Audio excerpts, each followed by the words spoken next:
Welcome to APTS 5 news. Kosigi prohibition and excise station కు నూతన ఎస్ఐగా నాగేంద్ర.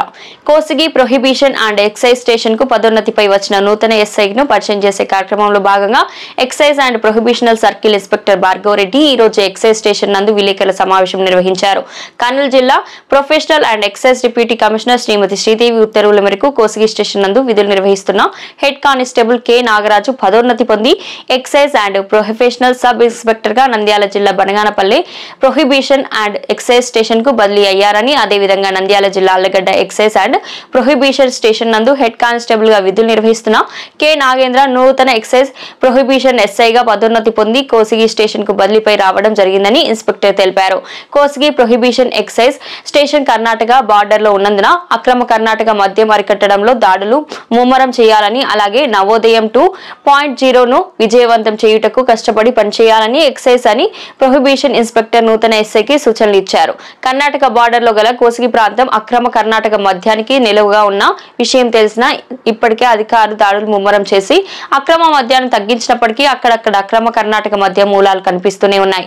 నూతనంగా బాధ్యతలు స్వీకరించిన ఎక్సైజ్ అండ్ ప్రొహిబిషనల్ అధికారి దీనిపై దృష్టి సారిస్తారు అని మండల ప్రజలు ఆశిస్తున్నారు.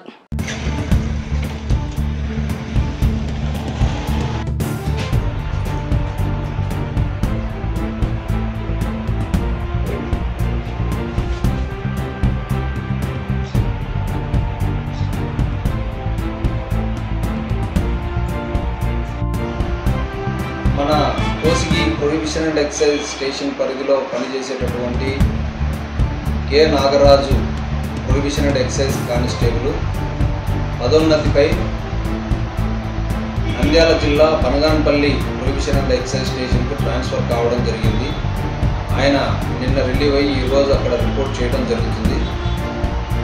అదేవిధంగా కోసిగిలో ఖాళీ ఉన్నటువంటి prohibition and excise sub inspector పోస్ట్కి కూడా ప్రమోషన్ ద్వారా ఫిలప్ చేయడం జరిగింది. దీనికి ఆళ్ళగడ్డలో హెడ్ కానిస్టేబుల్గా పనిచేస్తున్నటువంటి కె నాగేంద్ర అనే అతనిని ఎస్ఐగా ప్రమోషన్ ఇచ్చి కోసిగి స్టేషన్కి పంపడం జరిగింది. ఆయన ఈరోజు రిపోర్ట్ చేయడం జరిగింది.